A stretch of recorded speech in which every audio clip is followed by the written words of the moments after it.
Kalau saya lihat misalnya, Pak Jokowi, mending jangan lihat ILC. Kan Anda akan gugup untuk melihat bahwa konsepnya macam-macam di sini. Dia pasti nggak ngerti. Sekarang saya buat mengerti dulu ya. Saya buat mengerti dulu. Kata identitas dipakai Pak Jokowi. Kita juga pakai kata itu. Apa sih itu identitas itu? Siapa di sini yang punya identitas?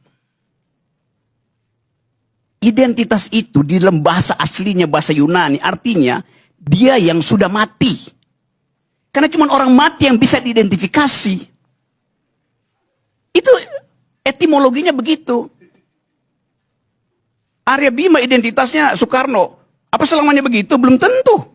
Karena dia masih hidup, dia masih berubah. Kodari. Apa identitas 3 periode? Pasti begitu. Jadi soal itu yang gagal kita bicarakan. Pak Jokowi dengar doang politik identitas. Di dalam kepalanya Islam, selesai. Karena nggak paham itu. Yang nggak paham yang salah bukan Pak Jokowi, lingkungannya yang brief dengan cara yang buruk. Itu akibatnya kalau bergaul dengan orang dungu. Yes. Saya terangkan itu lebih lanjut. Sekarang saya lanjut ya. Perlahan-lahan aja. Sesuatu disebut sebagai identitas karena direkognisi. Dalam politik, identitas itu timbul karena direkognisi. Supaya kita selamat dari kedunguan yang menganggap identitas itu final. Enggak. Identitas itu ada kalau orangnya final, artinya udah mati dia. Baru dia kita tahu identitasnya tuh. Selama dia hidup, aroma politiknya Bung Choi ini, Ustadz Choi ini baru-baru dari pro Ahok, sekarang dia menganggap Ahok ada kesalahan di situ. Biasa itu. Pro Anies sekarang. Biasa aja. Kok dari pro Prabowo sekarang masih pro Prabowo. Jadi secara ensiklopedik kata identitas itu hanya mungkin terjadi kalau orangnya udah mati. Itu intinya. Nah sekarang untuk menyelamatkan kekacauan konseptual itu dibikin istilah lain, politics of recognition. Dalam kategori itu identitas dianggap dihidupkan karena direkognisi. Nah itu yang menyebabkan kasus di Kanada misalnya, dia pakai politik multikultural, di kita multikultural.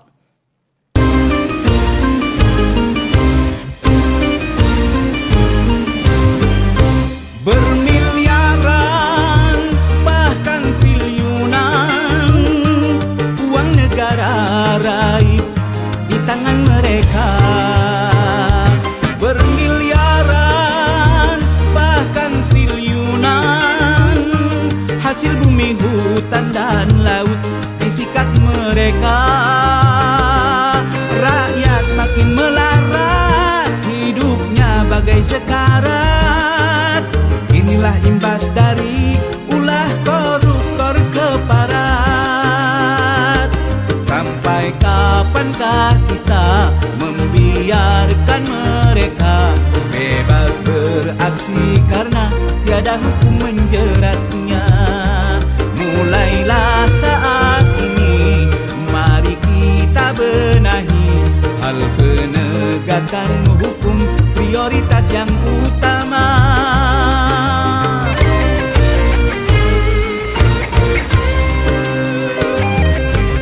Si kecil semakin sulit, si papa makin sengsara.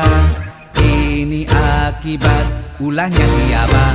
Ya ulahnya koruptor lah. Negeri yang subur makmur, negara yang kaya raya, terancam bangkrut karena siapa? Ya nggak salah lagi toh, karena koruptor. Selama keadilan tiada ditegakkan, selama penegak hukum tunduk pada uang, bagi si kecil dan lemah hukum diberatkan, bagi si kaya dan penguasa hukum diringankan. Selama tiada ketegasan para penegak keadilan, super masih hukum jadi permainan. Selama tiada ketegasan para pemegang kekuasaan, para koruptor kan merajalela.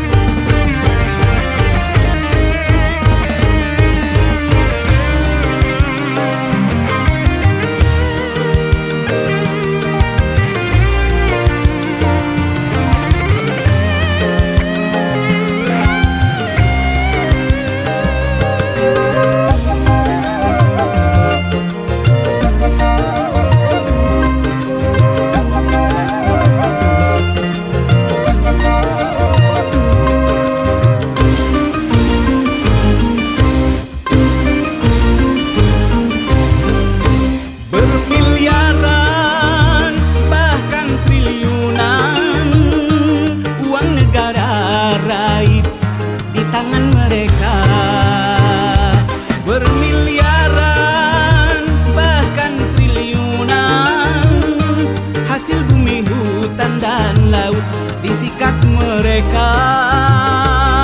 Rakyat makin melarat, hidupnya bagai sekarat. Inilah imbas dari ulah koruptor keparat. Sampai kapankah kita membiarkan mereka bebas beraksi karena tiada hukum menjeratnya? Mulailah saat ini, mari kita benahi hal penegakan hukum, prioritas yang utama.